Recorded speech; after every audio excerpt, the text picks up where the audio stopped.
Yeah, Isaac, I also love, and I know you didn't love this in the moment, that you got banned by Airbnb. I love the theory of constraints. And I'm fascinated by what this, like the startup failure rate in Silicon Valley might be if there was no such thing as a VC.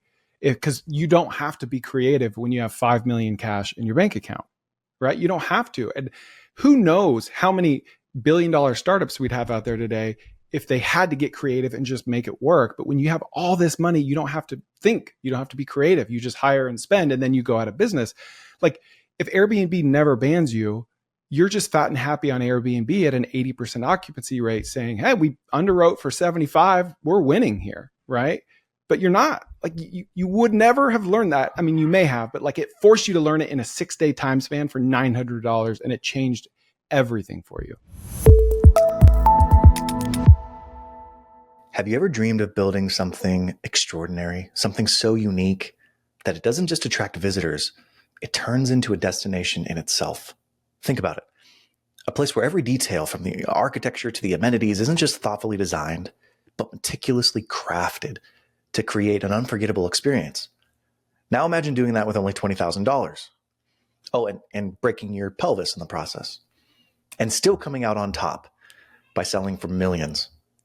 Well, my name is Nicholas Haluski, and welcome to another episode of Nickonomics. This is the show for entrepreneurs and wantrepreneurs who are curious to learn how other businesses work. Over the past 5 years, my companies have generated over $100 million in revenue and created millions of dollars in shareholder value. I've bought and run and sold dozens of companies with multiple 7-figure exits. And on this show, I let my curiosity drive as I interview successful entrepreneurs, asking them to walk me through exactly how they built their businesses and how they operate today. So whether you're an experienced business owner or just starting out, Nickonomics is the place for you to learn. And today, my best friend and business partner, Chris Kerner, and I did a joint episode. We're going to be releasing this on both of our feeds at the same time because we sat down with Isaac French, a man who didn't just build a resort, he created an iconic micro-destination. Live Oak Lake was so compelling, it actually caught the eye of private equity and sold for a handsome sum. And on this episode, you'll hear how Isaac went from a $2.3 million investment to a $7 million exit, why he believes storytelling is the secret weapon for any business, and how he built a media brand that generated $40,000 in bookings with just a $900 social media budget. But mainly, Chris and I are just dying to know one thing. How the freak did Isaac build something so compelling that people are willing to travel from all over the world just for an opportunity to pay him to experience it? Let's find out together. Okay, guys, we're going to get back to the show in just 1 second. But first, a message from a sponsor who is me. Oh, it's me because I'm doing the show for free. Listen, I want to give you $100. All you have to do is this. Go to Apple or Spotify. Give me 5 stars. Write a review. Screenshot that review. Send it to me, nick@cofounders.com, and you will be entered to win a $100 Amazon gift card. Every 4 episodes, I am going to choose a winner at random, and I'm going to do this 5 times. $500 for 5 stars. I just made that up, and it's what I'm calling it. Please go to Apple or Spotify, leave a review, screenshot it, send it to me, nick@cofounders.com, and you'll be entered to win a $100 Amazon gift card. All right, let's get back to the show. Isaac French, stoked to have you. Welcome to Nickonomics, my friend. Nick, excited to be here. We have a special episode today because Chris is joining me on Nickonomics. But before we get into the fun, Isaac, tell me in its simplest terms, what is your business and how do you make money? Well, I just sold my business actually. But my business is developing one-of-a-kind, iconic, immersive micro resorts. And I developed this property called Live Oak Lake, 7 cabins around a lake. We can get into it if you want. And then just sold it to private equity. And now I'm teaching others how to do the same thing. Awesome. So you sold out and now you're selling a course. Perfect. It was a joke. You guys could laugh. That made me feel really awkward. I first got introduced to you a little over a year ago. Chris and I bought an RV park in Waco. And the park itself is 5 acres, but the RVs only sit on, what is it, Chris? It's less than 2 acres of the 5, right? It's less than 1 acre. It's less than 1 acre of the 5. And as we were brainstorming what to do with it, Chris was like, dude, you got to check out Isaac French. And so he sends me your stuff and he's like, we could do something like this in the back and we could have hiking trails. And we looked at, what were those tents that we looked at, Chris, that they were like jupes. What were they? They're called jupes. Yeah, they're glamping tents. Yeah. They're like 20 grand. These like glamping tents. And I went down this rabbit hole of, dude, these are all the cool things that we could do really inspired by what you did right outside of Waco as well. When you started, because it looks amazing, was there a grand plan in mind, or was it like, hey, let's just build some cabins on the lake, and then it just iterated from there? Each time your wife came up, she's like, oh, this is too ugly. Why don't you put some lights on it? Or, you know what I mean? Like, how did it come about? Can I just tell you the story in a nutshell? So Please you do. get all the context. So I grew up in a big family, homeschooled, very industrious, started businesses from the time I was 6 years old, or probably before that actually, and have always been very creative, but also enjoyed like project management and construction. My dad had a small construction business, and I worked for him in high school, learned the trades from the ground up, out there as a general labor, literally worked through every trade and learned construction, managed projects for a few years. But I always was frustrated because though we got to work on some cool projects, there were commercial projects. You'd have a pretty big team, architects, engineers, owners reps. And there was always so much gridlock, and also creatively, I never really agreed, being pretty strong and decisive in terms of my own architectural likings and such. I never really would always agree with the decisions, and that's really bad for a general contractor because that's not really my job or my business. But I was like, well, maybe I'm in the wrong business. But all of that experience was really helpful, because if you're going to design, I feel like I wish every architect had to go through on the ground training, like as actually a builder, because so many of them just like draw up these plans that are crazy and unbuildable. And it's kind of like this running joke, or maybe not even that charitable. It's like always this friction between, not always, but a lot of times between a design team and a contractor. So fast forward a few years, I quit that, moved to Texas. That's actually where I was born and raised, but my family lives in Idaho. We still travel there quite a bit. Moved back to Texas. Where in Idaho? Little town called Deary outside of Moscow, so north central, south of Coeur d'Alene. Few Americans know that the capital of Russia is actually in Idaho, Moscow, Idaho. Well, it's Moscow, and most people say Moscow, so that's how we know if you know what it is or not. Yep. So when I came back to Texas, I got married, also had like accounting experience. I taught myself bookkeeping, accounting, tax prep in high school because, again, always been entrepreneurial, wanted that kind of strong business foundation, and was very intrigued with marketing, but had never done any of it. So I had all these disparate bits and pieces of experience and passions. And I don't know, it's hard to articulate, but I had this desire to sort of bring it all together, the creative, the analytical, the marketing, all of these different things, some of which I hadn't even done, but I had an interest in, and throw all of my passion into one project. And so maybe I went in the other ditch. I was like, I'm not hiring any architects. I'm not hiring anybody, not even consultants. I'm going to figure this out. Had this idea, create a village of like really charming cabins that are totally unique architecturally for Texas, and with a really high degree of like experience and just design throughout the property, and rent out these cabins. So started looking on Zillow, found this 5-acre piece of property one morning that was like 5 minutes down the road from where I live. Went out there, got goosebumps like as I stepped on the property, immediately felt like this is the place. I could just see there was this little muddy cow pond that was really a jungle and really a mess, but I could see the potential for this property. And there were these massive live oak trees, which first pro tip, big live oak trees or big trees of any kind are so underrated if you're going to try to create a property like this, because you can't plant them, you can't buy them. They're either there or they're not. So we bought the property, got it under contract that day. I had about $20,000 to my name. Got on the phone immediately and started calling friends and family to see if I wanted it to do it just like a hard money loan until I could refinance the whole property, pull money out, pay them back.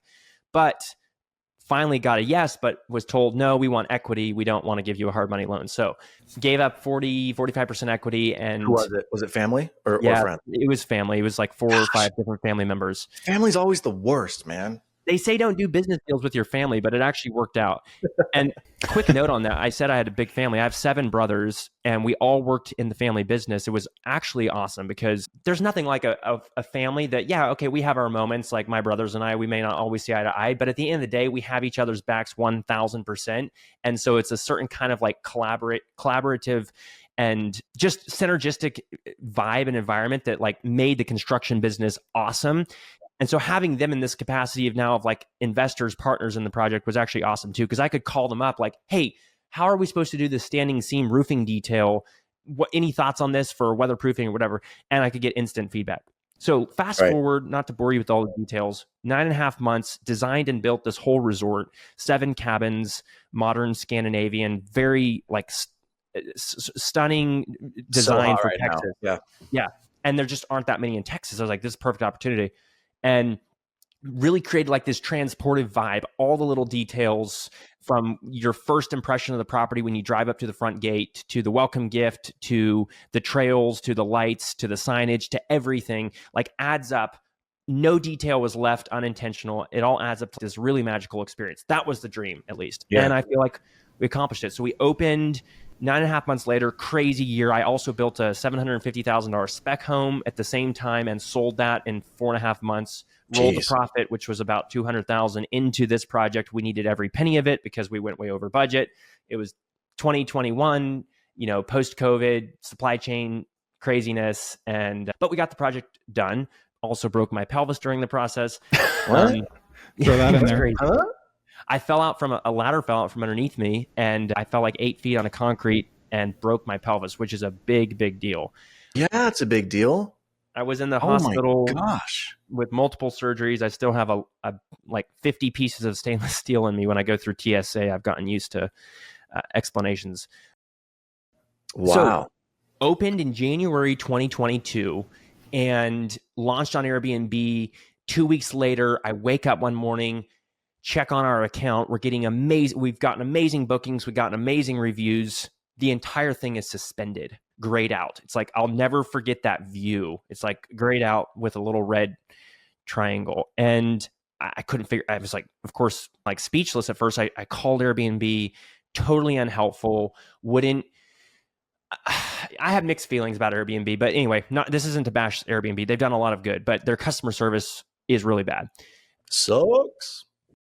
6 days later, they finally reinstated us. But before I get to that, I didn't know that we were ever going to be reinstated. I started calling people up like, hey, what do we do? Do you know anything about social media? Because I knew direct bookings were going to be a key part of the model. But I had chosen to launch on Airbnb because they boost your property like for the first 30 days. Mm-hmm. And finally found this person who was like, hey, you should do a giveaway with a travel influencer. So sure enough, called up a Dallas account. Dallasites 101 is the handle. And they had like 200,000 followers. I paid them $900. They ran a 2-night stay giveaway. And, 2 days later, this is during the suspension, within 1 week, we got roughly 5,000 followers from scratch and $40,000 of direct bookings as a result of this $900 giveaway. So that quite was the ROI. Jeez. Dude, that was the moment for me where I was like, that really was the most pivotal moment of the entire journey, because it opened up a horizon in terms of building a brand around the property that just blew my mind. And I think ended up being quite a beacon for other people as well. So fast forward another 12 months, we grew about 100,000 followers. About half of that was just piggybacking off of, we went all in with these giveaways. We invested probably $50,000 in these giveaways. Jeez. But drove $700,000-$800,000 of direct bookings. Insane ROI there. We had 80% of all occupancy was direct, and then overall like 95% overall occupancy for all 7 cabins for 365 days of the year for the first year. $1 million top line, about $550,000 NOI. We refinanced the property 4 months after we launched. Well, it was actually about 6 months when we closed on it. 6 months later, the appraisal came back like twice what the initial one was pre-build. So we were able to pull out all of the cash and $400,000 on top of all of that. It's amazing. And then we basically started creating our own content, because at a certain point there, you really have to, and the algorithm was shifting to be much more reels driven from photos. So we went all in with like creating our own organic Instagram right now. Sorry? Specifically. You're talking about specifically Instagram. Yeah. You're not talking about Twitter or YouTube or... This is Instagram, yeah. Which is the booking channel. So hot take here. I believe Instagram is going to be the booking channel for, at least for unique stays, if not most Airbnbs, which are shifting towards unique stays just because in that equilibrium. Oversaturated. Yeah, yep. And people need differentiation. Like they're seeking experiences, they're seeking one of a kind stays, and they don't want the commodity stuff that's on Airbnb. But Instagram is much more visual. It's very story driven. Storytelling is a massive part of creating a brand like this and getting people, selling people the dream to come out and stay. But we don't view this transactionally. So maybe that's the place where the transaction starts. But we had guests come back 3 and 4 times in a 12-month period. That just gives you a peek into the kind of like cult-like following that we built at Live Oak Lake, because it was totally unique. And people say, here's another like hot take. A lot of people in real estate say, especially we spent $330,000 a key, which was a lot at the time. We sold for 3 times that, but we spent a lot of money to build this place. And people were like, you got to choose high barrier to entry markets where there's already regulations in place so that somebody else can't come along next door and build the same thing. That's not my philosophy. If you do it right, which is really hard, that's a big IF. If you do it right, you build something that's truly one of a kind, that is word of mouth worthy, I like to say, because word of mouth marketing is the best channel of marketing, period, end of story. Social media and influencers and whatever can help augment that. But ultimately, people trust people. They don't trust brand. They don't trust companies.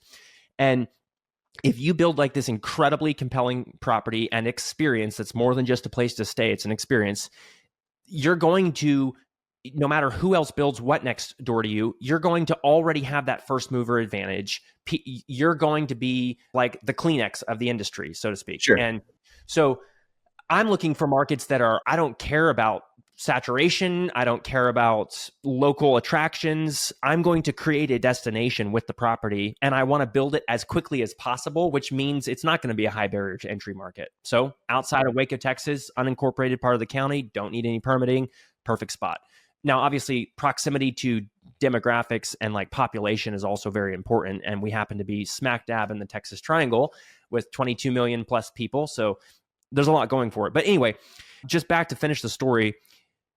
18 months after we initially opened, and we had that very, in hindsight, fortuitous disaster with getting kicked off Airbnb, which was a mistake, by the way, on their algorithms' part, because we got reinstated. We ended up selling the whole property after being approached by multiple private equity groups and other buyers. We sold for $1 million a key. So $7 million. We built it for 2.3, sold it for 7. And basically, hold on. Let me get my calculator out. Hold on a second. 7 minus 2. Oh, okay. So it was a good deal. Yeah. It's a decent deal. Yeah. That adds up. It takes a lot of underwriting to actually do the math and make that decision. But one of the keys, though, and I'll just say this kind of off the record, even though this is a podcast, people leaning in approached us to buy this literally told us they valued the following around $2 million that we had built. So we sold the brand, we sold the real estate, we sold everything as a turnkey property. And that Instagram following, which was like around 150,000 at the time of sale, and we also had like a small email list and some other stuff. But they told us like, look, this is gold to us because we're planning to expand this. Mm-hmm. We're either going to expand this brand or we're going to launch other properties and leverage this following. And I built that for, again, cost us around $40,000 to $50,000 in terms of like giveaways, content creation, and whatever. And I got a masterclass in social media in the process. So if that's not enough fuel on your fire, go tell a story and build a brand as a founder, but also for a property like this. Now, of course, that begs the question, do you have something worth telling a story about? And there's a lot behind that. But all right. Amazing story. I don't know that you took a breath during that whole thing. You just were like, I've got like 13 questions. I didn't want you to cut me off because I didn't want it to get boring. Man, we have a lot of questions. I'll take the first question, Chris, and then you take the second question. You just came out of the closet recently with the community that you live in, and you like talked about kind of your background and your upbringing. And as I'm hearing you talk, and as I look at the pictures of what you built, and as I look at where you grew up, it looks to me like you rebuilt where you grew up in this short-term rental Airbnb, right? Like they're close enough to each other. There's a lot, like there's fences in between. You're facilitating this communal atmosphere. Was that intentional, or is it just now in retrospect that you're like, oh, I guess I did take this sort of idea and rebuild it over here? That's a great question, and I don't think anybody's asked me that. So, yeah, to summarize, I live in this intentional agrarian Christian community, and we privately own homesteads, but we collectively own a lot of agricultural areas and a craft village and all kinds of cool stuff, communal areas that we can use. It's a really great concept. You should come visit. It's called Homestead Heritage. So much of my upbringing, whether it was just on my family level, my siblings, my parents, but then the community, they're pretty much inseparable, was I owe everything I am and have to that upbringing.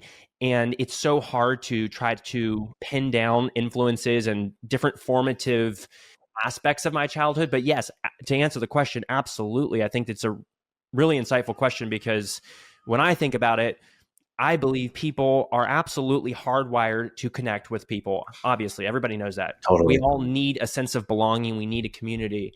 And yet, in today's day and age and culture, even with social media, which could be, I guess, termed a community on some level, it's created a problem, because I think social media should be a tool that leads to in-person relationships and Yes. in real life events, relationships, a lived life.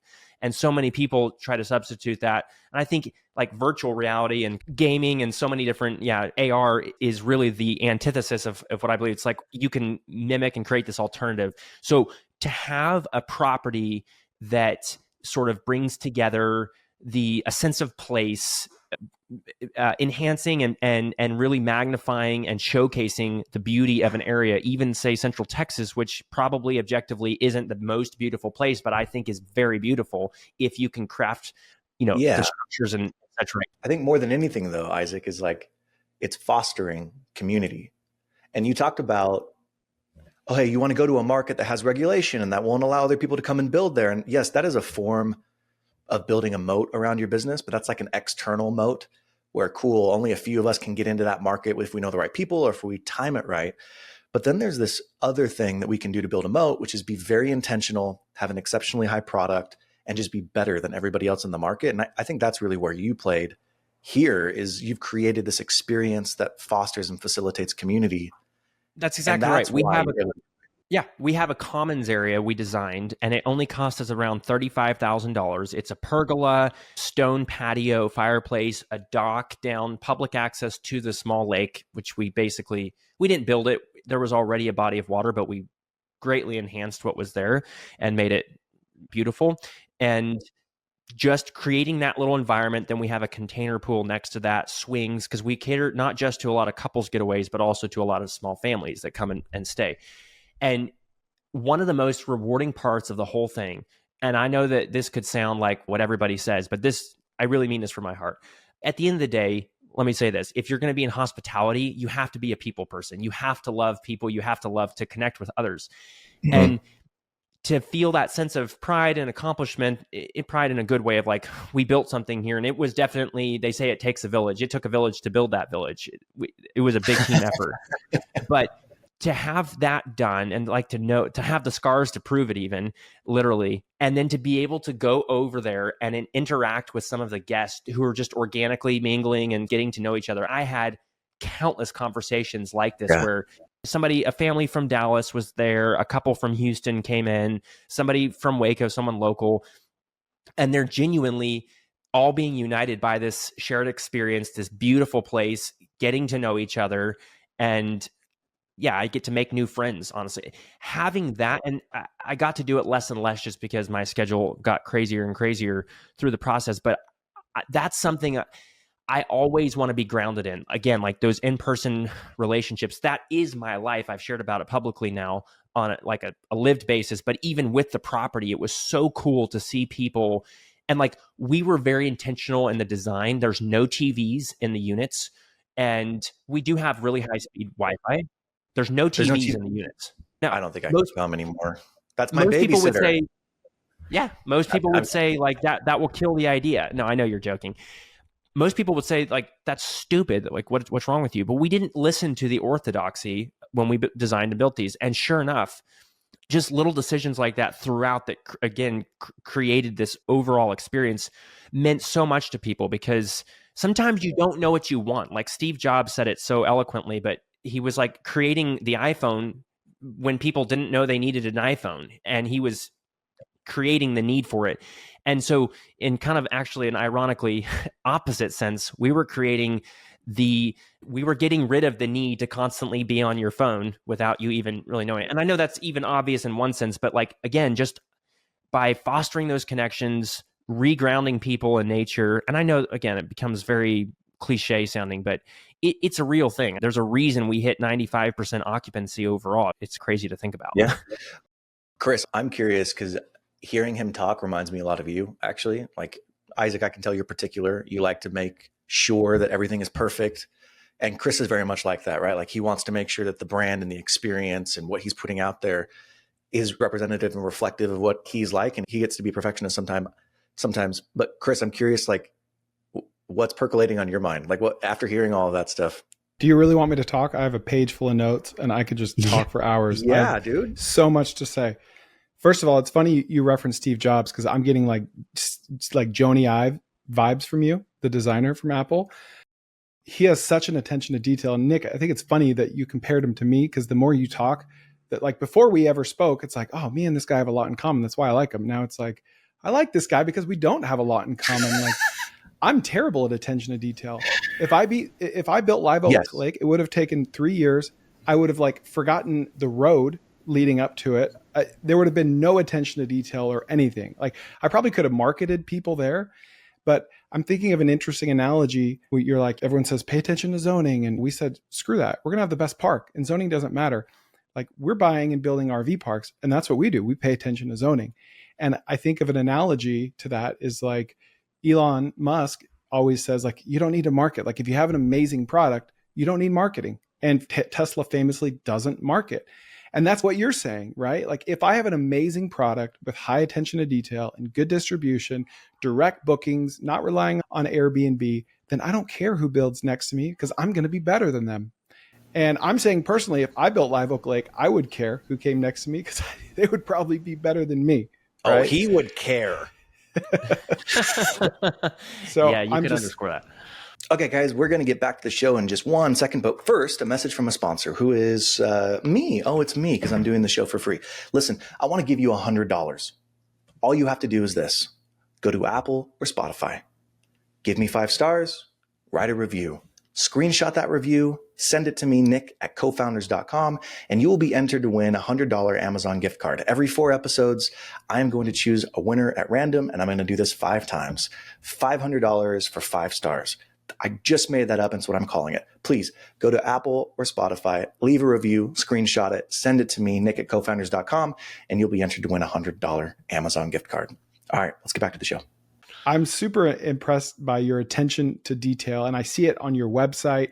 I see it on your Twitter account. Like, everything you do is highly crafted and curated. And I have aspects of things like that, but mostly I'm just like, move fast and break things. Done is better than perfect. Let's ship it out there. And that is true. Fine. That gets you from 0 to 1. You are very particular with the things that you want, right? Like, yes. But yes, attention to detail is definitely not there. It gets you from 0 to 1, but you're going from 1 to 10 with that attention to detail. Well, the problem is sometimes I don't always hit 10. So I'll just give you one quick anecdote to illustrate this. I've always been, again, like artistic. My grandmother gave me art lessons as a kid growing up, and I'm decent at it, but it's pretty hard to make a living as an artist. So it wasn't ever going to be. Plus, I can't be tied down with one thing. I'm just too curious to try out other things. But one thing that's held me back, even like in my art, like painting and drawing, is I always try to make a masterpiece. And they say, like, there's all those different quotes about basically reps are much more important than masterpieces when you're trying to learn something. Mm-hmm. And again, like, it's just always been a weakness for me because everything I do, I want it to be absolutely perfect. So even though Live Oak Lake, which is an interesting case in point, because yes, we built it really fast and everything, but that doesn't necessarily mean it wasn't because I made a bunch of compromises not to make it perfect. It meant that it consumed my life for 9.5 months. You went way over budget. You already said that, right? It wasn't 700,000. Yeah. 35 to 40% over budget, which my original budget was probably way too conservative. And there were other price increases and stuff, but yeah. Point taken. It was unhealthy in terms of I have to be super careful even now, like having a family and then of course having all this community life, because I get fixated on something and I will go so all into it. Doesn't mean it's going to necessarily take me a long time. It's just going to be my world. I'm really lucky because I'm similar to you. I'm a musician and I used to write a lot of songs, and it would take me forever because I had to be perfect. And I didn't write that many because I just couldn't get it right where I wanted to be. But I have a partner in Chris who's like, done is better than good, or whatever. Done is better than best, whatever the phrase is. And so Chris pushes me. I'm still very much that like analytical, we got to get it the right way. But we've been lucky enough to have kind of that partnership. Yeah, Isaac, I also love, and I know you didn't love this in the moment, that you got banned by Airbnb. I love the theory of constraints. And I'm fascinated by what this, like the startup failure rate in Silicon Valley might be if there was no such thing as a VC. Because you don't have to be creative when you have 5 million cash in your bank account, right? You don't have to. And who knows how many billion-dollar startups we'd have out there today if they had to get creative and just make it work. But when you have all this money, you don't have to think, you don't have to be creative. You just hire and spend, and then you go out of business. Like if Airbnb never bans you, you're just fat and happy on Airbnb at an 80% occupancy rate saying, hey, we underwrote for 75, we're winning here, right? But you're not. Like you would never have learned that. I mean, you may have, but like it forced you to learn it in a 6-day time span for $900, and it changed everything for you. I love that. That is super well put. That's exactly, yeah, that sums up almost every good thing. What do they say? Of course, necessity is the mother of invention. Necessity is the mother. Yeah. Mm-hmm. Yeah. Necessity creates the possibility. And I couldn't agree more with that. I always want to stay extremely hungry in that sense. And that's always the challenge, because as you scale and you get more successful, yeah, you feel less of that need. But that's the story of life, right? I mean, that's definitely the story of business. You always have the disruptors that are coming in. And I think even to that point, like in hospitality specifically, I described it as the early innings of like a massive, massive secular trend in travel and hospitality. And we're shifting away from this model of even like, luxury, and luxury travel spending is at all-time highs, even right now. But people, my generation and the generations in front of me and all our generation, honestly, seeks and prioritizes experiences over possessions and over luxury, like not 10 to 1. And people still don't fully grasp, I think, all of the effects of that. But as that shift continues to unfold, creating projects like this, and that's why I'm so passionate about the opportunity, is such a massive opportunity, because the big companies, Hilton, Hyatt, even Four Seasons, like the luxury resort brands, are not going to be able to innovate with properties like these. And there's a reason that they're paying the kind of money that they are for smaller portfolios, like Graduate Hotels just sold for $200 million, just the brand, which is 50 hotels. There's no real estate, it's just a brand. AutoCamp, there's already some institutional exits that are crazy. We're just getting started there. I want to ask you this question. It's a little bit of an introduction, but you posted recently about the community that you grew up in, and the way that you've described it is it's very close, tight-knit, everyone lives close together. The Christian community, correct? Yep. Okay. Chris and I grew up Mormon. We still are Mormon. We met on our missions. We've been best friends ever since. And both of us, all three of us, in fact, have been on the receiving end of people calling us members of a cult. So we live by some pretty specific guidelines, so to speak. I say that because I'm curious. You had experiences where, hey, we're way over budget, and so you built a spec home and then rolled the profits into finishing the property. Airbnb freezes your money, and so you figure out a way to go to direct bookings. Chris and I was laughing at the Airbnb story because Chris and I have had our funds frozen. I can't count how many freaking times. Chris has the make it happen gene. I always call it the MIH gene. My question is, what is it about growing up in some of these maybe stricter communities that allows for entrepreneurs to come out of it and to be successful? Because in my experience, there are a lot of Mormon entrepreneurs, but also people who grew up in very quote unquote weird circumstances that are very successful entrepreneurs. Do you think there's anything from that background that translates well to being an entrepreneur? Such a good question.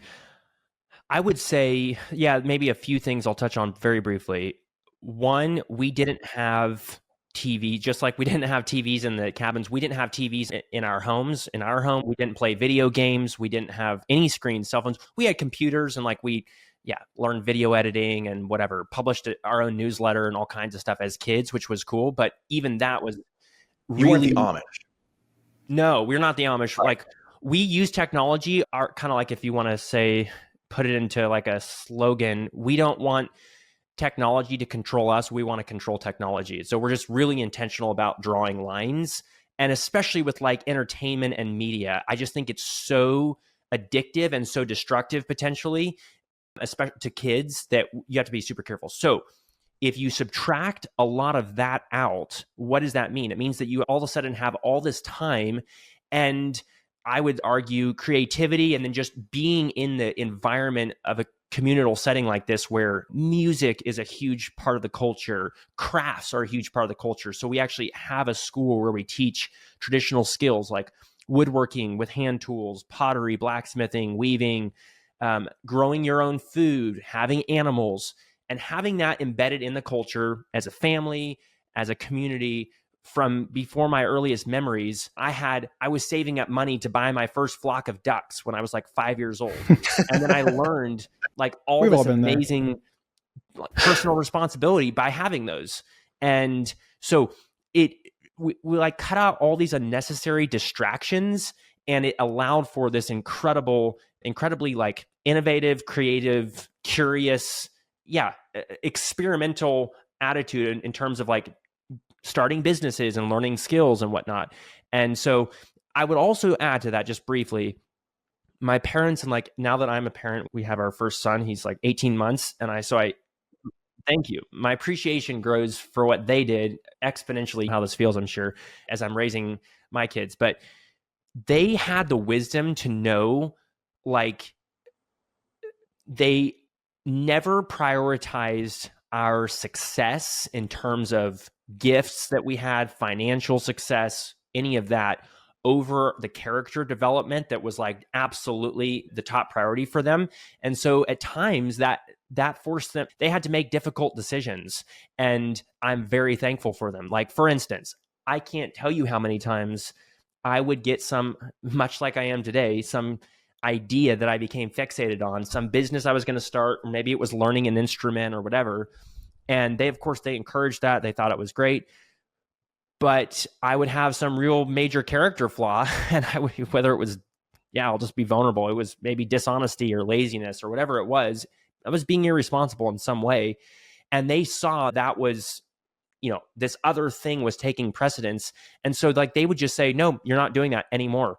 At this point, like, you're banned, you're grounded from that activity. And it hurts so bad because like, that's what I wanted to do so strong. And I'm sure there's a lot of parents who are listening now, or people that are like, would take pot shots at that. But I have so much appreciation for it, because that discipline, and then over time, like starting to see the fruit of that, became such like an invaluable part of who I am today, in terms of like, now even seeing like, okay, you take a project like Live Oak Lake, I wouldn't have even had the skills or the first inklings of how to actually pull that off without all the things my parents gave me. But when I did get involved in it, like, that could have taken over my life. It came close to, and it could have been like, it could have been tragic in so many ways, because at the end of the day, life is not about making money. Life is not about like doing crazy projects. Life is about relationships. This is my view. And if you're not successful in your family, in your kids, your parents, your community, the people that matter, then I don't give a rip about the rest of your success, even if you're changing the world, in quotes. Now, people, that's my view, and I'm not trying to be too abrasive with that. But what I will say is, if you make the right priorities in some of these ways, and when it comes to raising a family, and I'm giving credit to my parents in this, you actually get a stronger entrepreneur, someone with stronger skills, someone with more responsibility, someone with more of a work ethic, someone with even more creativity, but a balanced person. So I don't know if that answers the question, but it sounds like what you're saying is you were given the opportunity to do hard things when you were young, and the environment to fail and quickly have feedback and have people help you along that path to supplement the things that maybe you are naturally weak in. I think that's a really, really cool observation. Chris, what do you think? I agree. I've started trying to practice this myself. It might sound silly, but let's say there's a snack that I'm having too much of. And like every 5 minutes, I go grab the wheat thins. It's like, okay, there's nothing wrong with wheat thins, right? They're fine. But it's like, if I feel over reliant on them, then I'll cut it out, right? Anything in my life that it's like I'm relying on too much, I'll cut it out. Like one of my sons will play Brawl Stars too much. And it's like, you're not addicted to this, but this is like, you're just over reliant on it. And it's just a healthy practice to cull that out. Like every now and then, it's like Lent, right? Like every now and then just cull out those things that you're relying on too much, even if it's like a healthy food, right? Moderation in literally all things. I love it. All right. Enough with the philosophical crap. Chris, I want you to ask this next question because this is the part I'm the most excited for. Okay, Isaac, this is my question. I have a patent on this question, and that is patently false, but I want to ask it anyway. So what are you seeing in the industry that you're obviously focused? You have to be focused to get this built in 9 months. So what are you too focused on? What opportunities or business ideas to chase down that you think in another life you would chase down or that other people should chase down? Going back to what we said about staying hungry, and I've actually not totally ruled out doing this, but I want to lower the barrier to entry, speaking of barriers to entry, for people that think, oh, I'm not privileged enough. I don't have wealthy families. I don't have a wealthy family either, but I was creative. And yes, I am privileged in a lot of ways, but most people can do this, what we're talking about. I want to lower the barrier by just going out. I wish someone else would do this who could really have a platform to say this from, and literally bootstrapping all of this with no connections, doing a one-off property and documenting the whole thing in the order of priorities. If you say, okay, I'm going to need to raise money, I'm going to need to get financing, I'm going to need to get a design that's great, I'm going to need to find a market, all these different checkboxes of what to do to create a micro resort or a unique stay. I would say storytelling is at the top of that list, but that's not what people think. And if you will build the muscle and be willing to put yourself out there and start authentically sharing. First of all, you have to have a dream to do this. You can't just say, oh, that makes sense on a spreadsheet, so let's do it. Like, you have to be fired up and passionate about it. It's my view. But if you have that dream and you're willing to let it burn, you've got to tell your story and you got to do it publicly. And I'm seeing people doing this right now, a couple people, but they haven't even started construction. Some of them are in the process of raising money. One guy's already built 130,000 followers on Instagram, just sharing his vision for what he wants to create. And he's an awesome storyteller. Master the art of storytelling. And this is something I'm still very much working on, but put that at the top of your list.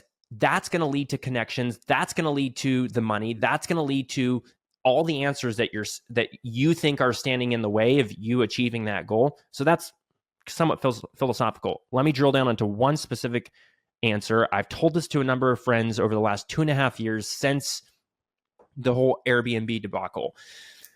When we launched our Instagram, it's all about direct bookings. You need a website to capture direct bookings. The PMS stands for property management softwares that are out there: HostAway, Guesty, Hospitable, OwnerRez. Those are some of the big ones. In the STR space, most, if not all of them, include a direct booking engine component. However, it's trash. It's terrible. It looks terrible, especially for someone who cares so much about design. It's awful. It's just awful. It is great on the back end in that it will aggregate the calendar. Basically, for direct bookings, you need a calendar, just like Airbnb. But then obviously you need to be able to aggregate those calendars with the other OTAs like Airbnb, so you're not getting double bookings. Then you need to have some basic message automations, confirmations, check-in instructions, et cetera, et cetera. And you need to have a payment processor like Stripe. Well, the booking engines that are out there are trash. And I've actually thought about it. I've thought about partnering with a developer to do this, but someone needs to build a great, just call it Shopify for unique stays. You would think this is simple, and yet it's absolutely a gaping hole in the market. And make it customizable, beautiful, simple. Direct bookings are all about reducing interference, reducing friction. Airbnb Brian Chesky has become famous for saying this. He's a designer, and Airbnb is a design-led company. If they've done one thing right, it's that they have incredible UI, and they totally smoke Vrbo and some of the other players booking because their design is awesome. If you do have direct bookings, everyone's conditioned to have design like that.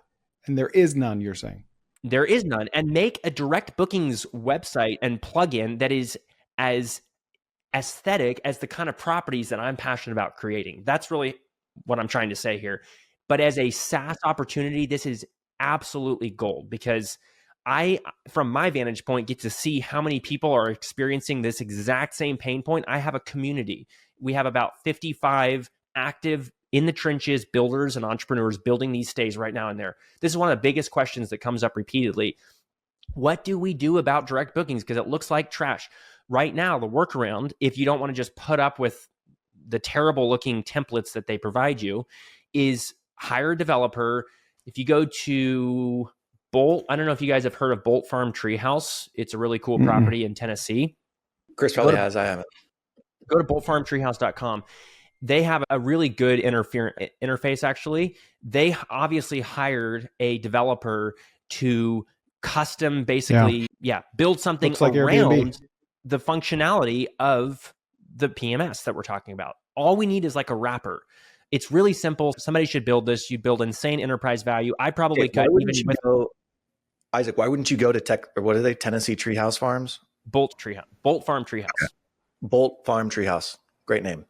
Why wouldn't you go to them and be like, let me license this?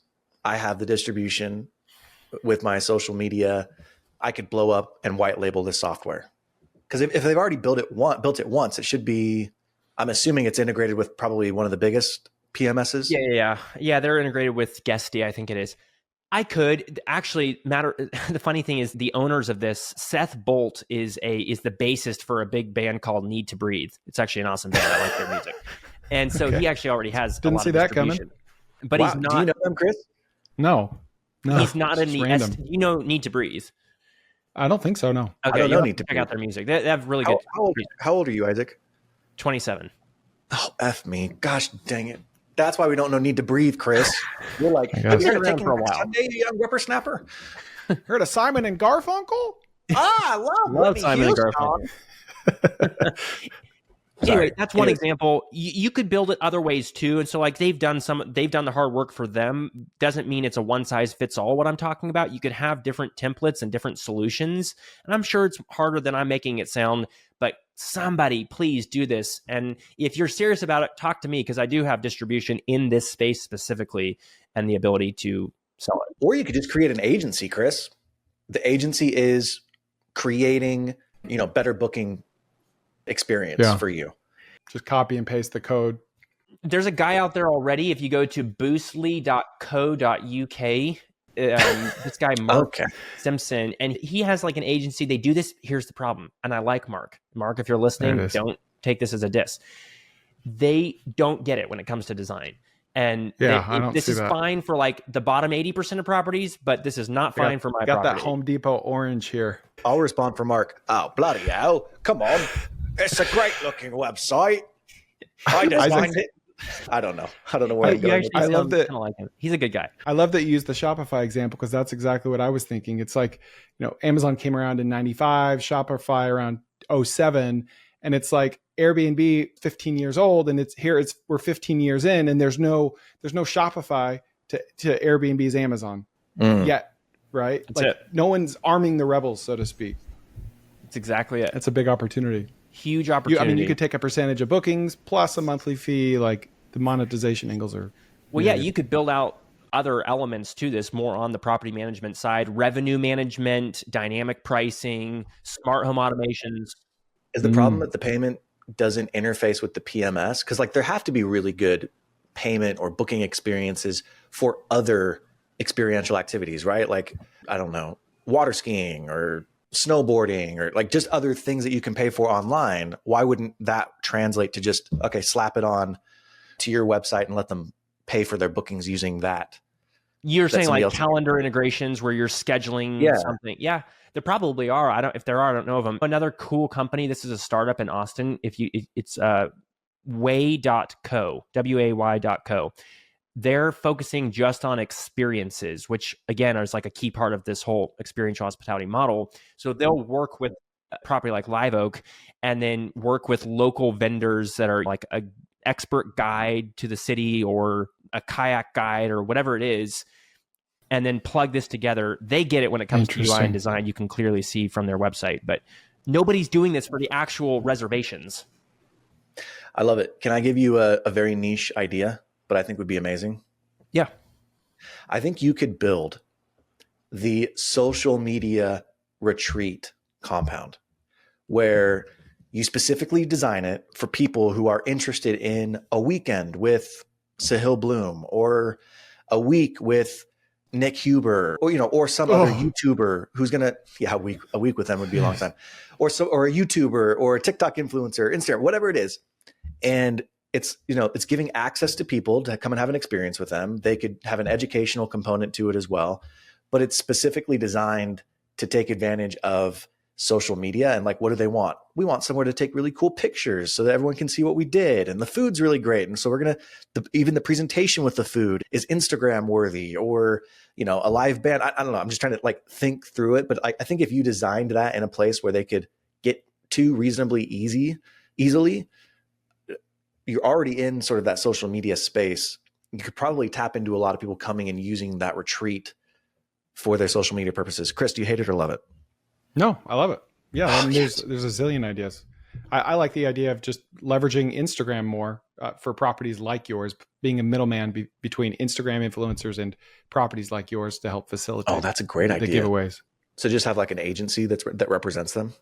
Mm-hmm. Dude, that's a killer idea, because influencers are like, it's a huge arbitrage right now. The best ones are still heavily under monetized what they charge versus what they're worth.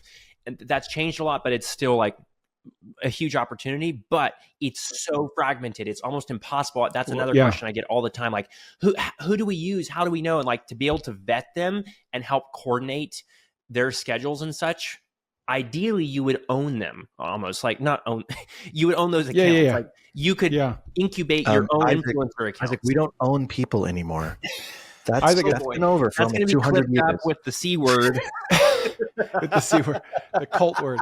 Isaac, it's funny you bring this up because Nick and I literally talked about this week. So I started on Instagram and I had this video blow up over the weekend. I went from 70 to 120,000 followers. Congrats. I saw it. It's awesome. Thanks. And I've never done any promo, and not even for myself. Like I push people to my podcast, which isn't even monetized. But I found this guy, we were DMing. He's in like the lawn care influencer niche, believe it or not. And I saw he had like a promotional video for Harry's Razors. And I DM'd him and I'm like, how much you get paid for that? And he has 40,000 followers. I'm like, he's like $3,000. I'm like, what? $3,000 to make a dumb reel at 40,000 followers for Harry's Razors? And I'm like, geez, Louise, like how much could I get paid? And then I realized not one person has DM'd me saying like, Chris, I want you to sell this software or Jobber, this home services CRM. Like no one's reaching out. So that just makes me think, wow, we could reach out to people like me and pretty confidently know that they're not getting hit up from everyone for offers like these. You know what I'm saying? Vet. Yeah. So vet the creator and vet the business opportunity, pair them together in a really efficient way, make a nice spread on top. Mm-hmm. Yeah. Like just an who's killing it as a creator is Hans Lorei. Do you know Hans? Mm-hmm. I know Franz. I don't know Hans. I don't. You follow him on Instagram? So he started on Twitter and he has an excellent newsletter too, but interior design tips. And he went from 0 to 550,000, I think he is today, in like 7 or 8 months, just posting. He's at 185 posts, but killing it. He just has like a format and he just copy and paste it. And he's got a great, unique personality and he's offers a ton of value too. Like it's not rocket science. We could talk about social media all day. Yeah. I like that agency idea because you're already in that space and there's a lot of people who don't know how to navigate it, right? Like, and there's a lot of people who all of a sudden blow up and there's this learning curve between, okay, I've got 50,000 followers and how do I monetize? Like it takes time for them to figure that stuff out. If you could be the one to be proactively reaching out to them and saying like, hey man, congratulations on your growth. I see that you're doing really good content. I don't know if you're interested or not, but we have a lot of people who are interested in marketing through your channel, hit me up. And then you guys have a conversation. You could get like a nice stable of people that go and promote stuff frequently. Yeah. Like I didn't start an Instagram to start selling Harry's razors, right? I started it to push people to my podcast. But if someone DM'd me and was like, hey, I've got relationships with the Harry's razors and I'll take 30% and I'll bring you 10 grand deals. It's like, that's attractive, but no one's reaching out. It's a missed opportunity. Agreed. Marketing No one efficiency. recognizes my talent. You have a lot of talent, Chris. Oh, Honestly. Thanks, Mom. I'm Nick. You guys have a great chemistry. Thanks. What, Isaac, what else? You got any other things bubbling on your mind? One final thought, an example on the Shopify for short-term rentals, Shopify for unique stays. Wander.com is super cool. Mm-hmm. And a lot of people know them, but they've mastered design and brand. And if you look at I actually like this quite a bit more even than the Bolt Farm Treehouse, but excellent UI when it comes to selecting dates, booking, really simple, clean design. So they're killing it as far as an example. But again, they haven't licensed this. This is just an internal thing. So somebody needs to make this as a SaaS product. All right, Isaac, this has been an incredible interview. And I have a rapid fire set of questions to ask you as we end. Are you good with that? Sure. All right. I'm only going to ask you 3 of them this time. But my first question is, we're all jealous creatures. So what industries or businesses are you the most jealous of right now? Mobile home parks. No, just kidding. Oh, that was quick. Sure. Oh. No. What industry? Man, that's a great question. Like, No. Oh gosh. I'll tell you, I'm always really interested in commercial real estate because I'm like, oh, that'd be so nice. Triple net lease. I just get a rent check every single month. I don't got to worry about anything. In my mind, they have it made. I can't think of anybody else I'm jealous of. Like, I love what I do. I think it's the best. It's a Here we cheesy go. answer, but He's just better than us. He's Okay. better than us. That's all He's I hear. better I'm than better us. than you. I'm better than Okay. you. I was Oh, hoping to man. ask that question and feel better about myself, but Isaac just freaking threw it in our face. Okay. If you have 2 hours in your day, you don't have any family time and you don't have any work time scheduled, right? You can do whatever you want with those 2 hours. What are you obsessed with right now? What are you spending your time on? I am going to read one of my 1,200 books, physical books that I've bought in the last year that is sitting in my library behind me that I have not had a chance to read yet because I love to read, but I just never have time. Hold on a second. You've bought 1,200 physical books in the last year? That's an exaggeration. I bought somewhere around 400 to 500 books, but that is not an exaggeration. I have a terrible problem because I'll just read, I'll see a review on a book and I love reading and I think books make people really smart. Nick. And I know that all successful Nick people has that actively problem. read. So I Oh have my the problem gosh. of buying the books, but not actually reading them. Do not give this man disposable income. Nick does that, but then he'll buy one I for do. me too. And he'll read 3 pages and he's like, I read it. You didn't read it? Like you didn't read the whole thing, Nick. You read 3 pages. I do love physical books. There's just totally different about having it in your hand and being able to, flip through it. So I'm in. All right. Last question. I usually say, what advice would you give yourself 10 years ago? But you were 17 at the time. So what advice would you give yourself 5 years ago before you started this entrepreneurial venture? I don't know if I would have listened to it because I think you can intellectually understand this, but then some things you just have to learn the hard way. I think humility, to be completely vulnerable, is something I'm still trying to learn. And I'm naturally so extroverted, so risk friendly, so out there ready to do it. Sometimes you need some hard knocks just to teach you humility. And to be completely honest, we all have an ego. We all are somewhat we have limitless potential as humans, but we also have a baser nature and we're self-interested and and that's where I find, constant grounding in my faith and my community. But humility goes a long ways. I love that quote. I think it's C.S. Lewis, actually. He says, humility is not thinking less of yourself and it's not thinking more of yourself. It's not thinking about yourself. And that's kind of what I try to live up to on a daily basis. But it's a work in progress. Awesome. I think that's interesting. I think there's a self-selection in there where people that strive for humility get it because they're self-aware of it and they care about it. And people that aren't striving for humility don't even know that they're prideful and therefore they'll never get it. I have one more question. Yeah. Is that allowed? Is that allowable, Mr. Host? I'll allow it. Last question. To me, when you said you got the property under contract and then you raised the money, what the heck in the world told you if I build it, they will come? Did you see some data point? Was there somewhere, another similar place in another state? Like, what research did you have, or was it just in your bones? I hate to say it, but there was no research. I talked to a couple friends that had Airbnbs, and all they told me is don't build more Airbnbs in Waco. But I was like, you don't get it. What I want to build doesn't exist, and it's going to create a new lane of traffic. It's not going to be dependent on just, again, people scrolling, what's the best place to stay? It's going to become a destination.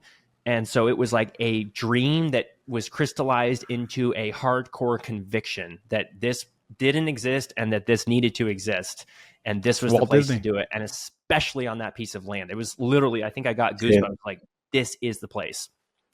Good for you, man. That's a big risk. That's why you're able to make that spread between $2.5 and $7 million sale price, because you took that risk. Like, if someone would have came to me or Chris, we would have been like, hey, if this was doable, someone would have already done it. Like, Isaac, chill out. Don't go overboard. This isn't going to work, right? But you needed that determination and that grit to stick it through. It's an admirable quality, man. I talk to a lot of dreamers. A lot of people approach me like, what do you think of this idea and that idea? And like, I hear a lot of people say what you're saying, but they don't go through with it, right? It's a very small Venn diagram overlap to have both qualities. And so I'm very, very jealous of that. You've done a great job. All right, Isaac, this was fantastic. Where's the best place for people to come find you? Active on X again at @IsaacFrench_. And my newsletter, I literally spend 2 to 3 hours a week writing it, every word for you. You can find it at isaacjfrench.com. Awesome. Isaac, this is great. Chris, thank you. Nick and Chris, thanks, guys. Pleasure. Appreciate it. All right. That's it. Another one for the books. I'm fired up. I don't know what else to say. I hope you found something valuable in that conversation. I hope you learned something. I hope there's something that you can apply to your business today, tomorrow, in the future that makes you money, makes you more successful, gives you more time with your kids. If there was something, I'd love to hear about it in the comments below. Give me some feedback. And if you like actionable advice and you want more of this, I write a weekly newsletter that gives insights, tips, and tricks into the world of entrepreneurship. Subscribe in my bio. And if I can help you in any way in your entrepreneurial journey, don't hesitate to reach out to me, nick@cofounders.com. Sorry, Kelly, for more emails. And the last thing is, remember, curiosity is a superpower, and you can use it to your advantage. As my mom used to say, there's no such thing as a dumb question, only dumb people. We'll see you next time.